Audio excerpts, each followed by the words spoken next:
Alors vous avez beaucoup parlé de cette opération, des gardiens de la prospérité, cette Oui, opération militaire que mènent les États-Unis avec, leurs alliés, une vingtaine, d'alliés, dont ne figure pas la France, et vous avez dit que l'état-major français ne voulait pas s'impliquer oui. dans cette Alors opération. là, Emmanuel Macron avait d'abord dit oui et au bout de 2 jours, l'état-major français a décidé que non, on n'irait pas participer à ça et c'est vraiment une décision, à mon sens, très, très importante. Pour moi, c'est la première fois qu'une institution française rejette la domination anglo-saxonne parce que, heu, le la participation à cette opération, ça ne consiste pas, contrairement à ce qu'on dit, à assurer la liberté de commerce, dans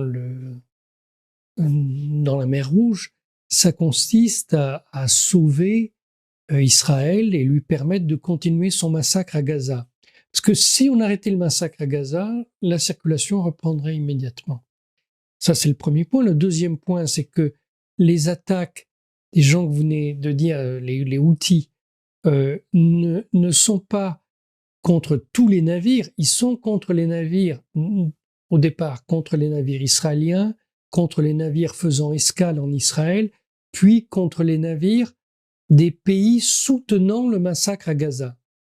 Mais on n'a jamais attaqué un navire russe ou chinois.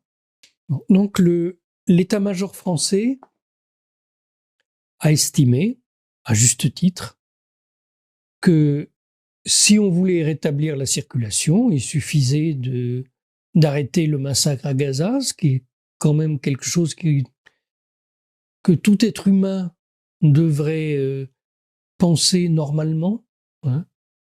Et donc ils ont refusé de participer. Et le président de la République s'est incliné. Alors, est-ce que c'est la première fois que l'état-major français se dresse face au président de la République? À ma connaissance, oui. À ma connaissance, oui. Qu'est-ce que Non, ça signifie pour Emmanuel Macron? ça signifie que son administration ne peut plus vraiment compter dessus. Parce que, si vous voulez, les militaires sont prêts à obéir et à sacrifier leur vie pour défendre la patrie, mais pas pour défendre les assassins qui tuent un peuple innocent à Gaza.